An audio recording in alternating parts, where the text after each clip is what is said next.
the topic, Sachin, thank you. The topic that was given to me was targeted immunotherapy in renal cell carcinoma and bladder and all. I thought it was really too much to cover in the 30 minutes that we were given. So I thought, okay, at least I'll focus on one disease and try to cover the entire range of what you have given. And I welcome my panelists. Thank you all of them. And my first, I'll begin with the panelists. We heard from Dr. Vineet Talwar that now there is so much opportunity, so much drugs available, and the issue now is that how do we go about choosing them, and how each one is really trying to ride these horses and try to figure out how they want to use it in their day-to-day clinic. That's what I wanted to bring about. Sir, Dr. Niti Rajada is also there. She would also be in Dr. Niti Rajada. Dr. Niti? Yeah. Okay, thank you for that. And I thought I'll have 2 to 3 cases, actually 4 cases are there. Whatever time permits, I'll keep going on. Whenever you want, you can stop me. And a bit of how each one will manage in their current setting today. That's what I want to focus. And Dr. Talwar pointed out 2 important things. One, when he decides, he told that look at the risk category, and then he also said that look at their tolerance to immunotherapy. That seems to be 2 important keystones how one makes the decision today. It looks like that. So my question to, I'll begin with Dr. Chandan. Now the IMDC criteria is something that is now in vogue. I have displayed it for you, and how relevant are you? How relevant are these for you in your decision making? And are they really different from the MSKCC criteria? And how do you use this in your decision making? Dr. Chandan. Yes, sir. The IMDC is really important. The initial trial, I would say, this is MSKCC, which include the LDH and calcium. Right? And the newer IMDC actually mostly focus on CBC, means hemoglobin, neutrophil, and platelets. Also the calcium, and mostly focus on the time to interval from diagnosis and the performance status by Karnofsky scale. So the point I want to highest, when you see a patient, the first thing we'll see the time interval and the PS. The next thing I'm going to see the CBC, because that is relevant for IMDC. And for all the patients we actually discuss in our multidisciplinary clinic, IMDC scoring is a must for before starting any of the treatments. So we follow the IMDC and we do according to the IMDC scoring. Thank you, Dr. Chandan. Dr. Manisha, yes, sir. When you will give me some your tricks of the trade when you have source process, when you have patients in front of you. Dr. Vineet pointed out that how he would mentally approach a patient. Give me an overview on what are all the boxes that you're going to tick with before. Sir, what I would believe that RCC involves a very large spectrum. Fine. Am I audible, sir? You are audible. Yeah. Tell what I think, sir, that yes. Sir, before I make my answer, let me think in terms of RCC. That I think it involves a large spectrum of tumor with a different spectrum of mutation. No. Sorry. I just want to again confine. Varying in ISC feature mutation. Dr. Manisha, 1 second. I think let's confine ourselves to the clear cell RCC, and right now we'll focus on clear cell RCC because that's the segment at least we can do justice in the given time. So now you can go about answering. Yes. Thank you. Yes. So that is what I'm saying, that if the patient, depending upon the risk category that we are talking about, the PD-L1 also depends upon what is the category of the patient. Patient with favorable risk had lower PD-L1, hence benefited from sunitinib. So that was the rationale with which we started the treatment. And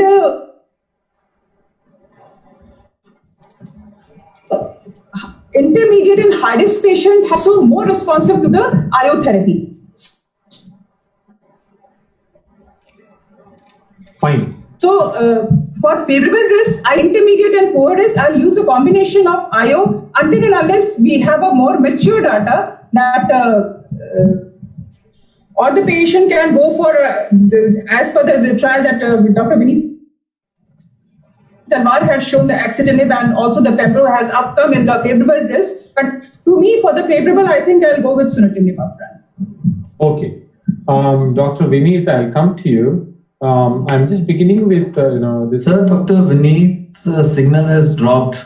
He's not there for maybe he's rejoining. Yeah. No problem. When he rejoins, please let me know. Yeah. And, I'm this is one of the cases that we saw long back. This patient was operated clear cell carcinoma 2015, presented with metastatic disease in 2017, and the clear cell carcinoma. As I pointed out, I want to confine the discussion to this particular segment.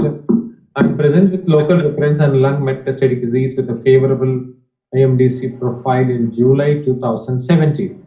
So my question to my panelists is very simple. In their day-to-day practice, I have given a simple model case, a reasonably middle-aged patient with a favorable IFDC profile, clear cell carcinoma. Dr. Chitresh, in most of your patients, what would you want to choose, Dr. Chitresh? Sir, are we going for a PDL testing again for the metastatic side? No, I am not asking about PDL1 testing at this point. My question to Dr. Chitresh. Chitresh, how do you choose therapy in such a simple model patient in most of your patients, if you are available? Dr. Chitresh. Chandan, maybe you can take it. Okay, sir. This is the most common scenario in our patients. The patient with metastasis, lung metastasis or bone metastasis or liver metastasis with a favorable IMDC profile. See, my choice of in this patients, the TKI, and most of the time I prescribe pazopanib and sometimes sunitinib. Okay. And the question here is that, we have also started, I totally agree with you, in 2017, we have started this patient on sunitinib. And in about a few months' time, in February 2018, the patient shows a partial response. And so now already Dr. Vineet Talwar presented these NCCN guideline options to us. And which patient would you want, Dr. Chandan, to consider TKI, and which patient would you want to consider IO plus TKI? How do you go about it? Patients who are poor IMDC patient, they're really bad patient for TKI only. So if everything permits, I'll go for pembrolizumab and axitinib. The few patients I actually started on pembro and axitinib, they are doing excellently well. That's why I'm very much happy to use pembro and axi for the poor risk IMDC patients if affordable and all things are fine. Okay, we'll ask the other panelists, Dr. Nitin, if you are there. Nitin. Dr. Niti. So Yeah. I think that if this is a favorable risk patient and if I have all resources, in the first line setting, I would want to use the best combination. And probably perceived combination may not be a real option, but may not data proving it to be superior, but I would probably try to use pembro and axitinib in the first line setting. But Okay. since in 2017, definitely this debate was not there and we had sunitinib. No. So in the second... My question is again rephrased to you. It was like, I totally agree, but in majority of your patients today in your practice, what is that you want to do? Or what is that you are doing? So in first line setting is what I'm answering, First right? line setting, favorable risk profile. So first line setting, favorable risk, again, when option permits, yes, in our country cost is a major issue, I would use a combination drug. I'll try to use TKI with immuno-oncology drug, but practically you would normally have a person who's not very physically fit. I'll choose sunitinib and pazopanib. Okay, fine. So that's the majority practice. I believe that's what is the majority practice as of now.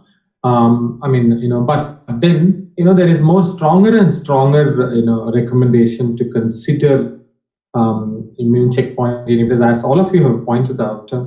And there is a real thrust towards In fact, they want the decision-making algorithm to go.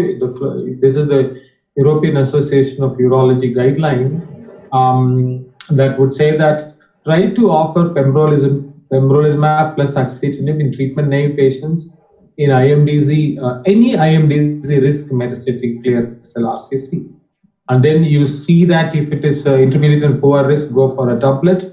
And then the way the recommendation has gone about is sunitinib, pazopanib in patients who cannot receive or tolerate immune checkpoints. So what I'm trying to allude is look at the thrust towards the immune checkpoint inhibitors. That's what I'm pointing out. But of course, in a day-to-day clinic, you have all pointed out what we can do. And Dr. Talwar alluded to this data from Checkmate 214. So let's look at this particular data in some close quarters. This is the data, the doublet, and what happened with this data is this NIVO-EP, and this is the intention to treat arm. There is an OS superiority, but when you look at when you divide them between favorable risk profile patients and intermediate and poor risk profile patients, you immediately realize that the doublet did not benefit as far as the OS goes in favorable risk profile patients, and the benefit was clearly confined to the intermediate and the poor risk patients. Whereas the pembrolizumab and axitinib combo, the IO and immune checkpoint combo, showed superior PFS and OS in the intent to treat population, and also in the favorable risk profile, you see that there is a PFS superiority and there is an ORR superiority. I think based on that, I think I agree with most of our panelists who would say that in the real life setting, they are doing either sunitinib or pazopanib, but then given a choice, they would want to go for IO and axitinib option. That's what they said. And now I will come to Chandan.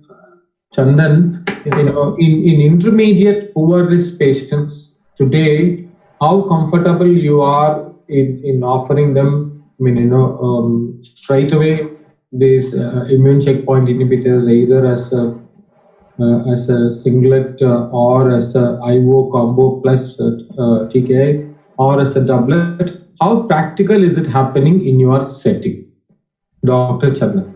Yes, in my setting, if it's a poor risk patient, I will definitely counsel for the combination of BEGF and IO. In intermediate, I will give two options: give for the IO and BEGF or the TKI. Okay. It's fine for me in intermediate risk because the benefit is very thin, buffer thin. That's why both are fine for me in intermediate group. And cabozantinib is not yet available for us. I agree. Now, Manisha, how would you negotiate this patient's intermediate and poor risk patient in real life setting? What do you do? How do you counsel? How do you get them to the table finally on some choice or other? Dr. Manisha Singh?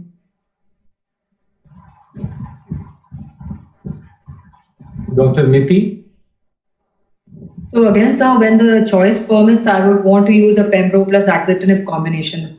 Nivolumab based combination, single agent nivolumab is fine, but I have not been using ipilimumab a lot because of poor availability and of course very toxic. Cabozantinib in our scenario is not available. But we again face the situation in which pembro and axitinib is not something which is in reach of the patients. And in that case, single agent sunitinib is also sometimes prescribed. Agreed. So you say that finally it still boils down to our age-old sunitinib or pazopanib, or maybe in some patients. Can I say something? Yeah, yes, please go. Even if I counsel for the IO and BGF and all sort of thing, most of our patients is still going to receive the pazopanib in poor risk patient also. So I have to see a lot of things before saying the IO and BGF. No, that's totally agreed. But the message here is that at this point, at least 2 years back, even this counseling was not there. That's what I want to tell you. There was no way. Yes, definitely. Now we are better counsel for IO. I think there is so much of availability of data, and again so much of conviction from all the panelists, and again rest of the fraternity, that I would believe at this point, if there is poorest patient, at least all of us are going to try and counsel them for a IO plus TKI or a doublet IO if possible. So is that a fair statement to make, Dr. Niti? So as Dr. Chandan, Yes. what are all the, if at all you're counseling, what are all the adverse events that we need to cover for IO plus TKI or a doublet IO? What are all the adverse events that you will look for if at all you start your patients? So I want to say the IO are relatively tolerable. The important side effect which actually sees by image by the testing only, mostly endocrine toxicity, hypothyroidism is the most common toxicity I actually encounter frequently. In pneumonia and others, the hepatotoxicity is, I would say, infrequently, I would say. So whenever I'm counseling for the patient, I said it's generally most well tolerable as compared to any of the chemotherapy. But sometimes these may happen. These are the side effects. These may happen, and the incidence are really low, and they can be easily managed. The TKI in the terms, TKI, the most important toxicity for me is fatigue. Most of my patients are really fatigued and diarrhea for sunitinib and pazopanib. So these are the important side effect toxicity, and obviously the hand-foot syndrome. I usually counsel the patients for this. Dr. Rajesh sir, Dr. Chitresh Agarwal is there now. You can involve him here. Thank you. I will. Thank you, Sachin. So I know there's a good amount of counseling that goes on. Dr. Chitresh, are you able to hear us, Dr. Chitresh? Yeah, good evening to you. And we were really trying to break our head on what are the first line options in clear cell metastatic RCC, given that there are so many choices available, and we were trying to say that there are two worlds. There is a dream world and there is a practical world. And practical world is finally, we all dream about all the IOs and finally come to TKI. That's what the panelists have been. So for all, though there is data for everything, but I still in my own clinical practice, most of my patients end up using TKIs, pazopanib or sunitinib. Though we counsel for intermediate and poor risk for immunotherapy plus TKI combination, but I think in my practice, at least most of the patients, they end up using TKIs alone. And in that also, pazopanib is the most common one. Put a number to that. How many percentage of your patients would end up on first line IO, either singlet, doublet, or IO TKI? Just give a number. Just so 20% at the max. 20%. That I would say that's also very encouraging. Do you have any formula to see in which one you would want? Is there a way you would go about? I have put some ideas how you can consider nivo-ipi or a pembro-axitinib in front of you. What is your practical note on how you want to go about negotiating? So, sir, ipilimumab I have never used, and I don't think it's available to us. So, for all practical purposes, what counseling I do is for pembro and axitinib. And the choice of the therapy, the discussion is mainly for using pembro plus axi versus pazopanib or sutent. And most of the patients, owing to the financial cost or the availability, most of them end up using pazopanib alone in the first line. Fine. So we had a patient, and that patient, went on to be on sunitinib. First line is on sunitinib for the past 4 years. So I have a dilemma: how long to continue and all that one. That's fine. That's at least a good dilemma. We'll leave it there. I'll try to cover some of the second line options here. And Dr. Chitresh, since you joined later, I have a second patient who is a 66-year-old patient who is in a good performance status and metastatic RCC on sunitinib, and in 2017, late 2017, presents with the disease progression. And so in patients on sunitinib, when they are disease progression, today in your setting, what are your choices, Dr. Chitresh? So for any patient who is progressing on oral TKI like sunitinib in first line, I tend to offer immunotherapy in the second line, sir. Okay, so what choice of immunotherapy? So most of my patients are even nivolumab single agent is the most common drug. Perfect. So we did something like that, but that was in 2017 July. This is one of the earliest patients on nivolumab. This as when the nivolumab arrived, and you have answered the question, and the patient showed excellent response on nivolumab, and I would say that the patient is now 4 year cross, 3.5, 4 years still on nivolumab. Excellent response. So that really makes us convinced that this is true, and that happens in Indian patients, and that's how the whole data set is convincing, and that's why we have now started to believe in how to negotiate your conversations with the patient. But then comes the setting, you have got a TKI good, you've got a nivolumab good, but then eventually all patients do progress. So my question now is turning to what do we do in patients who are going to progress beyond these known lines? Let me come back to Chandan. Chandan, you have sunitinib, you have nivolumab, whatever, and then the patient, these are the subsequent line choices for the clear cell histology. Just on a quick note, cabozantinib is a possibility, and then ipi-nivo is a possibility, and then we have other things like axitinib and lenvo combo and all that.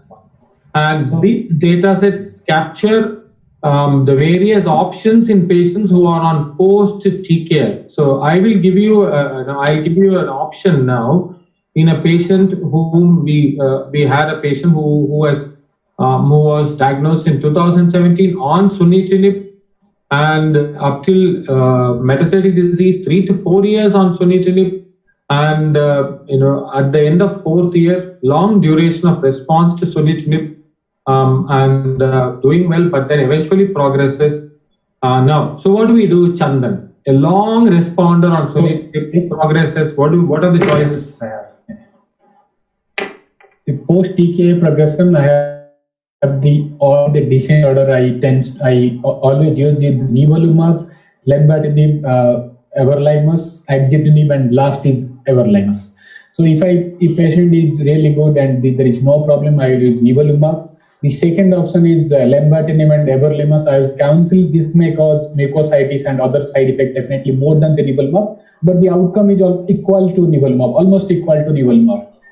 If both things are not available, then I would go for axitinib, which is give me around 15 months of OS. And if it's nothing available, I'll go for the everolimus, it's around 6. So I have talked to you in September 2019. Imagine that, and I have put this patient on axitinib, and as you rightly said, very useful response to axitinib, and we had a PFS of about 6 to 7, 8 months, and nearly now more than 12 months have gone with axitinib. The patient is still going on, but then I'm giving you another patient whom I have already exhausted. Axitinib. I have patients who have progressed on axitinib, and this is again a long runner. He was diagnosed in 2013 and then went on to be on sunitinib, and was axitinib more than a year on axitinib and had progressed. So I can come to Chitresh. I'm giving you, and this is a real patient who has progressed on axitinib. And this happened in 2016, so that context is 2016-17. So Chitresh, your choice. It has been given to her or not? Sir, immunotherapy has been given to her or not till now? In 2016, we didn't have. 2016. Okay. So she was treated only with axitinib? And sunitinib, axitinib. Sunitinib, axitinib. So then, sir, the everolimus, and one option is everolimus in this case. No problem. We put this patient on cabozantinib. That was best use at that time. We could get cabozantinib, and you could see that there is an excellent response with cabozantinib after 6 months, and the durable response for about an year on cabozantinib, and eventually progress. At that time, we didn't have an answer. January 2017, so we lost patient. But then coming to another subset of situations, I think Dr. Vineet Talwar touched upon these data. This is the Titan series in which. Okay, Raj, I think we need to. No, I have another 3 minutes. I'm on my clock, sir. Okay. So Nivo EP on patients who are already exposed to as a salvage. I mean, this is the data set, and so my question to if Dr. Manisha is available in patients who have progressed on either on axitinib or sunitinib, what is today's context on salvage, nivolumab and ipilimumab? Any idea and any preference, or would you want to do that, or do you think it's all very hypothetical? Dr. Manisha. If Manisha is not there, can I turn? Dr. Talwar is there. He can maybe. Oh, okay. Dr. Salwar, we were briefly not able Sorry, to. I just. Sir, can I? Yeah, I'm here. Yeah. Hello? Manisha, please go ahead. Yes, sir. So, as the patient had already been exhausted with sunitinib and axitinib, the Yeah. first thing that I want to know is the performance status of the patient and how much the patient can tolerate the drug. Very good. If at all the performance status is 1 or 2, the patient is fit to tolerate, definitely I'd prefer to give a combination of immunotherapy. Now, the question here is IO plus IO, IPI I don't think is very much available in India. Had it been, I would have preferred, because the toxicity profile, if you compare the both, is always favorable. But since the availability of Faxi and is much to us at the moment, I'd give for a combo. If at all the patient cannot tolerate the combination, then we can go for a single agent Nivo in this patient. Yeah, thank you. We do have access to ipilimumab, and we already have 3 patients on ipi-nivo combo, particularly on salvages. This is one of our patients on ipi plus nivo combo. So, but then I think these are all very anecdotal patients. I'm not saying that is the way one has to treat. I have presented the option. I have shown patients who have responded well to nivolumab single agent. I have shown patients who have responded well to axitinib. I have shown patients who have responded to cabozantinib, and we have patients on ipi-nivo at this point in time. Okay. So sir, is there any way you will choose a next line therapy, sir? I mean, we lost you briefly, but you can summarize how do we choose therapies on progression? If you can summarize for that, with that I will end my discussion. Thank you. Yeah. WhatsApp सुबह का आता हाँ ठीक Hello. Am I audible? Yes, sir. Yeah. Dr. Rajat, I'll briefly go to your case, which you had told a case on sunitinib, who was doing well for a few years, and after that the patient progressed. What would you like to have as a choice? Sure. There has been a study, an old study earlier, in which it was seen that if the patient is doing good on a VEGF and has crossed 2 or 3 years, then there is always a chance that the patient might do well after with another VEGF. Absolutely. If We you have a similar patient. We showed that Yeah. they responded to axitinib. So Yeah. So that is what which happened in that case. So if it is a patient who's responded very well on a VEGF for a long period of time, then there is no harm in trying a second VEGF. Correct. If the duration of interval is short, then definitely we switch over to a single agent nivolumab or a single agent IO or IO plus CTLA4.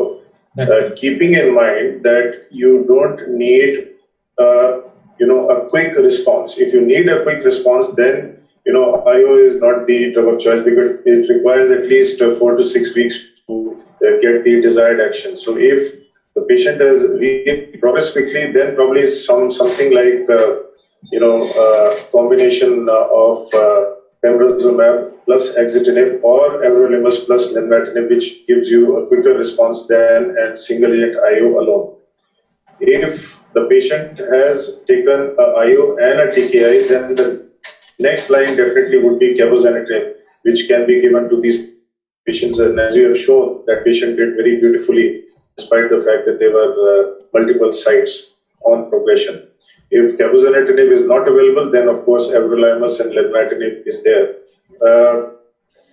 So-called, quasi-salvage, when you give sunitinib with an IO, that is also possible. I showed in my study there are 2 studies which are going on, that is EP plus Cabo versus, Nivo plus Cabo versus sunitinib. So once the approval or the results are there, then probably we'll get much wiser with that. Thank you, sir. Thanks for the summary. I have alluded the same thing.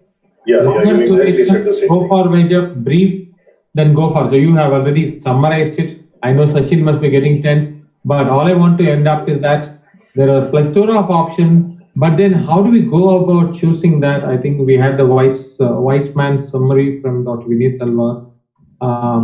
Thank you for this opportunity, and I want to thank my panelists.